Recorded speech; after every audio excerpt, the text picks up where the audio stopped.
तो चलिए, आज का जो वीडियो रहेगा वो रहेगा हमारा आरटीएच से रिलेटेड, क्योंकि एक मेरे सब्सक्राइबर का कमेंट आया था कि सर ये आरटीएच कैसे होगा आईनैप के अंदर। तो उससे रिलेटेड आप वीडियो बनाइए, तो मैंने एक छोटा सा वीडियो बनाया है। तो उसके अंदर मैं इसमें सिर्फ ये बताऊंगा कि आपके अंदर कि इसमें क्या आरटीएच में सेटिंग्स करनी है। कोई बहुत बड़ी सेटिंग्स इसके अंदर नहीं होती है। तो बीटा फ्लाइट के अंदर थोड़ा सा आरटीएच के अंदर हो सकता है कि थोड़ी सेटिंग्स आपको करनी पड़ जाए, पर इसमें ऐसी कोई सेटिंग्स नहीं होती बहुत मेजर कि आपको दिक्कत आए। तो चलिए शुरू करते हैं। ये हमारा सेटअप पेज है, वार्ड मेरा कनेक्ट है। तो जैसे कि देख सकते हैं, अब हम पहले जाएंगे पोर्ट वाले पेज में। पोर्ट वाले पेज में हम सबसे पहले जाएंगे। हमें क्या करना है, जैसे कि आप देख सकते हैं कि ये मेरा जीपीएस यहाँ पर मेरा दिख रहा है आपको। मैंने यहाँ साइन किया हुआ है जीपीएस, जो कि मेरा UART6 के ऊपर जीपीएस है। तो मुझे यहाँ कोई एमएसपी वगैरह ऑन नहीं करनी, सिर्फ जीपीएस यहाँ ऑन करना है, सेव एंड रिबूट कर देना है बस। तो हमारा क्या होगा, बॉड रेट हमारा जो है यही रहेगा जीपीएस का, इसको कुछ चेंज नहीं करना, सेव एंड रिबूट कर देना है, कुछ भी और चीज नहीं करनी। और बोर्ड जो है मेरा वो पीडीबी का मिनी है। तो ये आपको कैसे पता चलेगा कि आपका जीपीएस जहाँ कनेक्ट होगा? या तो आप मैनुअल देख लें, अगर नहीं पता, अगर मैनुअल नहीं देखा आपने, नहीं है आपके पास मैनुअल, तो सिंपल है, जहां पर एसडी और एससीएल के पैड्स हैं और उसके साथ में टीएक्स आरएक्स है और +5 वोल्ट -5 वोल्ट, वो इतना सेक्शन जो है वो जीपीएस का है, जिसमें आरएक्स टीएस ये वो जुड़ेगा, जीपीएस का टीएक्स, उसका बोर्ड का आरएक्स, तो ऐसे जुड़ेगा। और एसडीए एससीएल क्या होता है? एसडीए एससीएल होता है आपका मैग्नेटोमीटर, कंपस। तो जिस बोर्ड के ऊपर ये दो अक्षर लिखे हुए हैं, दो एसडी और एससीएल लिखा हुआ है, तो मतलब समझ लीजिए कि वो बोर्ड सपोर्ट करता है जीपीएस को, प्रॉपर मैग्नेटोमीटर को सपोर्ट करता है। तो क्योंकि बीटा फ्लाइट के बहुत सारे बोर्ड ऐसे आते हैं जिसमें, मार्केट में बहुत सारे बोर्ड ऐसे आते हैं जिसके अंदर एसडीए एससीएल नहीं होता, तो उसमें कंपास आप लगा ही नहीं सकते, और बिना कंपास के आरटीएस पॉसिबल नहीं है। ठीक है, तो यहाँ पर आपका पेज हमारा हो गया खत्म। इस पेज पे हमारे को कुछ नहीं करना, बस हमने बता दी ये आपका UART6 मेरा है। तो ऐसे ही अपने आपने देख लीजिएगा कि आपका कहाँ पर कंपास लग रहा है, तो वहीं पर आपका TXRS की नंबर लगा होगा, तो उसमें UART पे आप आके यहाँ पर जीपीएस आप कर लीजिएगा, सेव एंड रिबूट कर लीजिएगा। तो अब हम चलते हैं, सेटअप पेज नहीं चाहिए अभी हमें, कैलकुलेशन नहीं चाहिए, ये मिक्सचर नहीं चाहिए, आउटपुट नहीं चाहिए, हमें चाहिए कॉन्फ़िगरेशन। अब हम इधर आ गए। अब हमें क्या करना है कि आपने मैग्नेमीटर को सिलेक्ट करना है। तो क्या से सिलेक्ट करेंगे? सिंपल ऑटो करके सेव एंड रिबूट कर देगा, कर देंगे, तो आपका जो सिस्टम है वो जान लेगा, आपका फ्लाइट कंट्रोलर, कि मेरे पास में जीपीएस जो लगा है, मेरे में जो कनेक्ट किया गया है, वो उसमें कंपास कौन सा लगा हुआ है, वो ऑटोमेटिक सेट कर लेगा। जैसे मेरा सेट किया है वो की एम क्यू एम सी 5883, और कहीं पर लगा होता है HMC 5883। तो ये ऑटो सेट करना चाहिए, इसको मैनुअल सेट मत करिएगा। मैनुअल सेट करेंगे तो कैलिब्रेशन वाले पेज में जाएंगे तो वहाँ कैलिब्रेशन नहीं होगा। तो इसको ऑटो सेट करने दीजिए, अपने आप ढूंढने दीजिए कि मेरे पीछे भी, मेरे पीछे जो जीपीएस लगाया है बनाने वाले ने, तो उसमें कंपास क्या लगा हुआ है, तो वो सिलेक्ट करेगा ऑटो सेलेक्ट। अच्छा, यहाँ पर आपने कर लिया, ऑटो सेट कर लिया। अब ऑटो सेट करने का हम आएंगे एडजस्टमेंट्स, इसमें अलाइनमेंट टूल में। अब आपका कंपास लगा है, पर आपके कंपास की ओरिएंटेशन नहीं पता, तो ये रहा कंपास का पेज। तो अभी इसमें क्या है कि आजकल तो ये पेज भी के ऊपर ये ऑप्शन भी आ गया कि हम बोर्ड को पलट भी सकते हैं, बोर्ड को उल्टा भी कर सकते हैं, तो उस हिसाब से हम सारे सेटिंग्स करेंगे। तो वो एक वीडियो मैंने बना रखा है साइनबुक के ऊपर, तो सिनीबुक के ऊपर, तो आप सिनीबुक का वीडियो देख सकते हैं। अगर कोई सिनीबुक बनाना चाहें तो उसमें अगर छोटा फ्लाइट कंट्रोलर लगाना चाहते हैं, स्टैक लगाना चाहते हैं, स्टैक वाला भी मैंने एक वीडियो बना के दिया हुआ है। नॉर्मली तो एआई वो लगाते हैं, कॉस्टली पड़ता है, स्टैक सस्ता पड़ता है, तो वो देख सकते हैं। तो इस वाले पेज में ये जो ऑप्शन है पहले नहीं आती थी, हम कमांड देके इसको करते थे, ओरिएंटेशन बोर्ड की चेंज करते थे। अब ये पेज पे आ गया है। चलिए इसको अब हम छोड़ते हैं। तो अब हम ये देखते हैं कि ये हमारा मॉडल है और ये हमारा कंपास लगा हुआ है। तो ये देखिए, ये एरो मार्क है। तो ये एरो मार्क जो है वो सारे कंपास पे आपको नहीं मिलेगा, क्योंकि कंपास की ओरिएंटेशन होती है, जैसे कि ये CW 180 है, और ये CW 0 हो सकता है, ये CW 90 हो सकता है, ये CW 270 हो सकता है।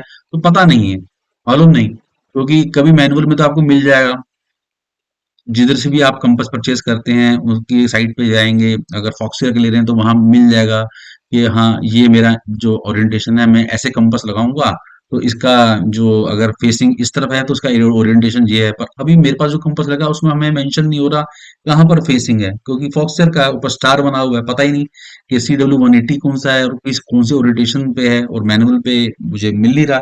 तो क्या करते हैं कि हम लोग, जैसे मैंने यहाँ CW180 कर दिया, और CW180 करने का मैं क्या कहाँ गया, मैं गया कैलिब्रेशन पेज के ऊपर। मैंने वहां CW180 करने के बाद मैंने क्या करा, वहां पर उसको 7 रिबूट कर दिया, तो मेरा वो कंपास वहां पर सेट हो गया जी। मेरा कंपास यहाँ लगा हुआ है, और उसकी ओरिएंटेशन मैंने सेट करी CW180 फ्लिप। फिर मैं यहाँ कैलिब्रेट कंपास करूंगा। कैलिब्रेट कंपास करूंगा, और कैलिब्रेट कंपास करने के बाद क्या होगा कि अगर मैं अपने सेटअप पेज में आऊँ, ये कैलिब्रेशन मेरी कंप्लीट हो गई, तो सेटअप पेज में आऊँ तो ये मेरी हेडिंग है। तो अब इतना ध्यान रखना है कि आपको अपने घर का, जहां भी आप बना रहे हैं, ऑफिस, घर में, कहीं भी, आपको वहां का नॉर्थ पता होना चाहिए। ध्यान रखिएगा, नॉर्थ पता होना चाहिए। तो जब आप अपने क्वाड को टर्न करेंगे, अपना क्वाड का फ्रंट पोर्शन जो है, फ्रंट जहां आपका कैमरा लगा है, उसको आप टर्न करेंगे, जैसे अब मैं इसको टर्न कर रहा हूं, तो ये क्या कर रहा है कि मेरा नॉर्थ पता है, तो मेरे नॉर्थ पे आके ये क्या करेगा, ये करेगा 360 के करीब आपका वैल्यू आ जाएगी। मेरे नॉर्थ की तरफ जैसी फेस होगा, 360 के करीब वैल्यू आ जाएगी, तो समझ लीजिए कि मेरा कंपास सही हो गया, सेट हो गया। और मेरी जो ओरिएंटेशन सेट की हुई थी, वो ओरिएंटेशन मेरी ओके है। तो मुझे अब से ओरिएंटेशन चेंज नहीं करनी, और मान के चलिए ये यहाँ पर 360 या ये जीरो नहीं आ रहा नॉर्थ पे आके, तो ये वैल्यू हमारे को नहीं मिल रही, और यहाँ पे वैल्यू मिल रही है 180, 270, कुछ भी वैल्यू मिल रही है, तो हमें फिर से वापस से अलाइनमेंट टूल पे जाना पड़ेगा। अलाइनमेंट टूल पे आने के बाद हमारे को इसकी जो है CW80 जो है, इसकी ओरिएंटेशन को चेंज करना पड़ेगा, ये CW90 करनी पड़ेगी, फिर हमें कंपास कैलिब्रेट करना पड़ेगा, पर हमारे को वैल्यू नॉर्थ की तरफ को 360, 359, 358, जीरो दिखनी चाहिए। तो वो हमारी एक्चुअल होगी, वो हमारी एक्चुअल ओरिएंटेशन होगी। हमारा कंपास जो है, मान के चलिए ये ऐसा हो गया। देखिए मैं मॉडल चेंज कर रहा हूँ, तो अब मैं CW0 फ्लिप कर दिया, मेरा वहां पर वैल्यू ठीक नहीं आ रही है, तो मैं फिर दोबारा ओरिएंटेशन पे जाऊंगा, कंपास कैलिब्रेट करूंगा, कंपास कैलिब्रेट करके सेटअप पेज पे जाऊंगा, हेडिंग चेक करूंगा कि नॉर्थ भी ये मेरे पास वैल्यू मिल रही है। तो अगर वो मिल रही है तो ओके है, नहीं मिल रही है तो गलत है, तो फिर मैं चेंज करूंगा।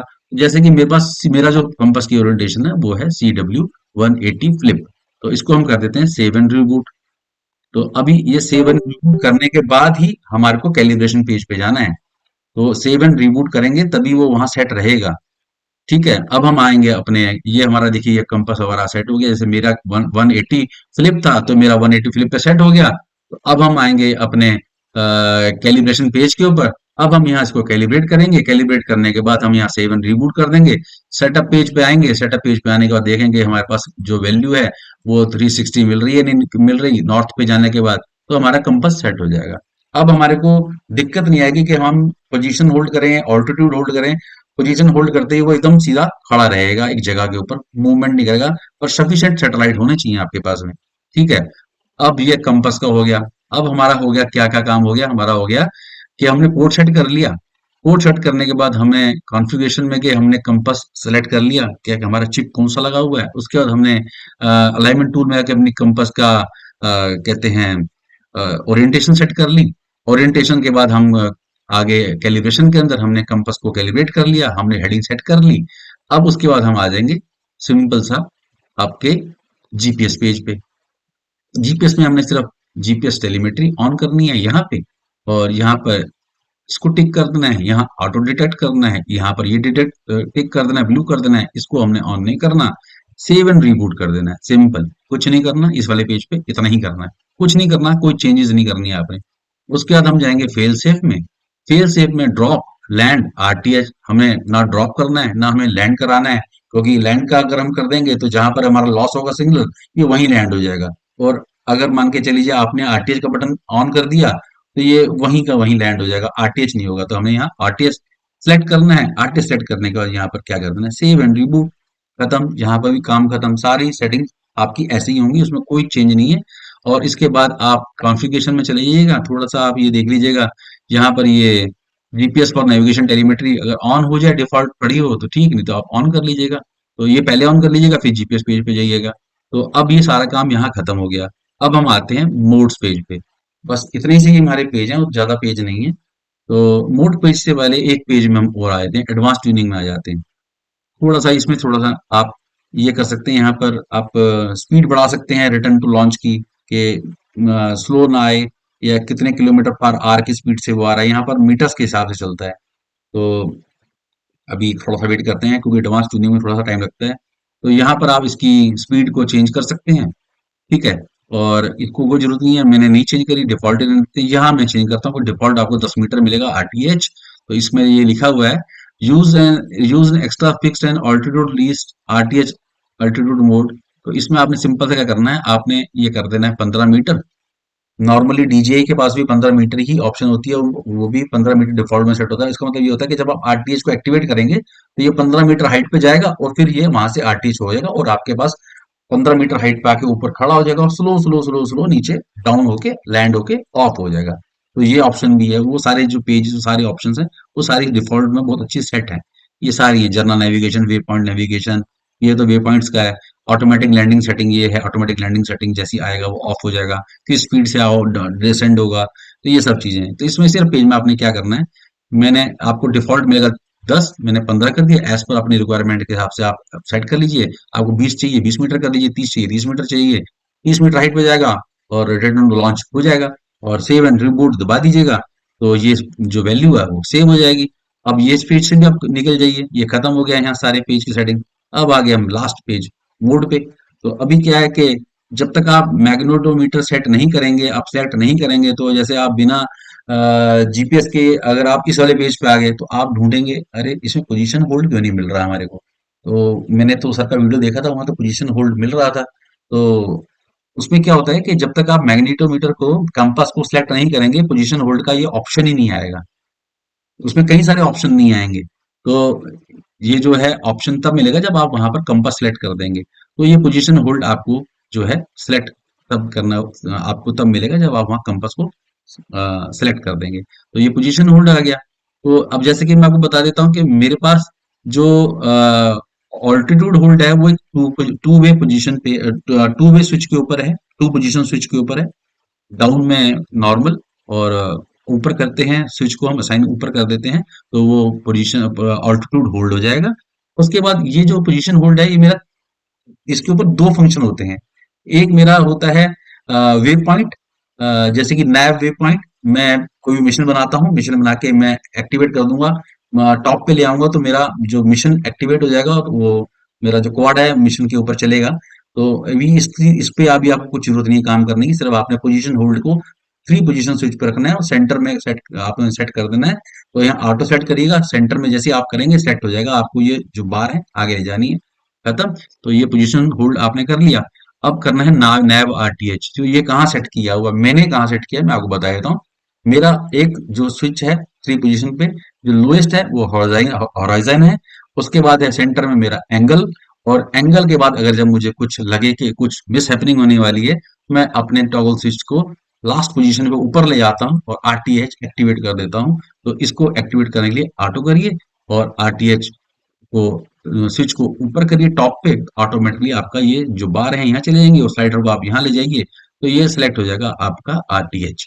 तो वो स्विच जो है मेरा आरटीएच टॉप पोजीशन पे, मैंने कभी भी कुछ हो टॉप पे ले जाइए, आरटीएच कर दीजिए, कैसे भी होगा वो घर वापस आएगा ही आएगा। तो ये चीजें हैं। थोड़ा सा आरटीएच के अंदर और एडवांस चीजें भी आई हैं, तो वो जरूरत नहीं है करने की, हम नहीं यूज करते उसको। तो इतना ज्यादा कॉम्प्लिकेटेड नहीं करना है, अपने क्वाड को सिंपल रखिए, बढ़िया रहता है। तो ये सेटिंग्स हैं सारी की सारी, इसमें और कोई नई चीज नहीं है। नए वे पॉइंट्स वगैरह हैं अभी फिलहाल नहीं। अभी जो आपने मुझसे क्वेश्चन पूछा था, नया आरटीएच कैसे होता है, तो बस इतनी सेटिंग आपने करनी है कि एक स्विच के ऊपर आरटीएच को असाइन कर देना है। और जैसे कि आप देख सकते हैं चैनल 6 पे मेरा आरटीएच भी है, और चैनल 6 पे मेरा एंगल भी है, और चैनल 6 पे मेरा स्विच के ऊपर मेरा होराइजन भी है। तो मेरा डाउन पे होराइजन है, मिडिल में एंगल है, और टॉप पे मैंने आरटीएच को डाला हुआ है। तो इस तरीके से पेज आप मेरा देख सकते हैं कि कैसे कैसे मेरा पेज है। मैं स्लो सा ऊपर नीचे कर देता हूँ, आपको दिख जाएगा मैं कैसे सेटिंग्स करता हूँ अपने क्वाड के लिए। तो ऐसे मेरी सेटिंग्स रहती हैं। और बाकी सेटिंग्स करने के बाद ये मैंने बीपर के लिए किया हुआ है, मैं पेज को हाइड अनयूज मोड कर देता हूँ कि जितना दिखना चाहे उतना दिखे। तो ये पूरी सेटिंग्स हैं आपके आरटीएच के लिए, कोई नई चीज नहीं है, सिंपल सा है, आप करिए। कोई डाउट कुछ रहता है तो मुझे आप कमेंट कर दीजिए, मैं आपको उसको क्लियर कर दूंगा। बाकी मुझे लगता नहीं है इसमें कुछ भी आपको दिक्कत आएगी। तो कंपास को आपने बस इतना करना है कि कंपास कायदे से आपने सेट करना है, और कंपास को चेक करने का छोड़ शॉर्ट वीडियो मैंने डाला हुआ है कि कंपास अपना कैसे चेक करना है कि कंपास मेरा सेट हुआ है कि नहीं हुआ। तो वो जरूर देख लीजिएगा, क्योंकि कंपास अगर सेट नहीं हुआ, अगर आप पोजीशन होल्ड कर रहे हैं और आपकी हेडिंग वेट अच्छा, हेडिंग भी अगर आपकी ठीक आ रही है, तो कई बार क्या होता है कि आपकी हेडिंग ठीक आ गई, नॉर्थ आ गई, आप मुझे शायद कह सकते हैं अरे सर मेरी तो हेडिंग ओके थी और फिर भी ये पोजीशन होल्ड नहीं दे रहा। तो उसमें क्या होता है कि कंपास जो है आपका आपके इलेक्ट्रॉनिक्स पार्ट से दूर होना चाहिए, क्योंकि मेरे सारे क्वाड्स को के अंदर मैंने अपने कंपास को बहुत दूरी पे लगा रखा है। जैसे कि अगर पिक्स हॉक में अगर आपने देखा होगा, कंपास एक हाइट पे लगा होता है, तो उसको इलेक्ट्रॉनिक जितने हमारे लगे हैं वो डिस्टर्ब नहीं करते हैं, वहां से कोई मैग्नेट फील्ड ऊपर जाती ही नहीं है। तो अगर आप कंपास को जब तक दूर नहीं रखेंगे अपने इससे क्वाड अपने इलेक्ट्रॉनिक पार्ट से, या मेरे जैसे XT60 कनेक्टर लगा हुआ है उसके पास में मेरा कंपास है, तो मैंने कंपास को हल्का टिल्ट किया हुआ है कि अगर कंपास अगर आपका शेकी, अगर आपका क्वाड फ्लाई करते समय शेकी हो रहा है, हेडिंग ठीक है कोई दिक्कत नहीं है, अगर वो शेकी हो रहा है और अगर हमें आईनैप की लैंग्वेज बोलूं तो हम कहते हैं टॉयलेट बॉलिंग, जैसे कि अगर आप फ्लश के अंदर पानी को छोड़ते हैं तो वो घूमता हुआ जाता है, तो ऐसे ही जब आप पोजीशन होल्ड पे इसको डालेंगे तो आपकी हेडिंग ठीक भी हो और सब कुछ ओके है, तो भी ये शेक करता रहेगा, टेढ़ा मेढ़ा घूमता रहेगा। तो उसके लिए सिंपल सा तरीका होता है कि कंपास को अपनी वारी से थोड़ा सा दूर कर दीजिए, वो जो है शेकीपन जो है वो बंद हो जाएगा। और अगर वो शेक करता रहा और अगर आपने हाइट पे इसको फ्लाई कर रहे हैं और वो शेक कर रहा है, इमीडिएट उसको पोजीशन होल्ड से हटा दीजिए और उसको नॉर्मल ऑल्टीट्यूड होल्ड पे डाउन कर दीजिए। क्यों? क्योंकि अगर आप ऐसा नहीं करेंगे और वो शेकी है तो ये फ्लाईवे हो जाएगा, ये गुम जाएगा, आप इसको नहीं पाएंगे वापस, क्योंकि ये बहुत मेजर प्रॉब्लम है। ये कई बार क्वेश्चंस उठे हैं, मैंने बताया है अपने कई वीडियोस के अंदर।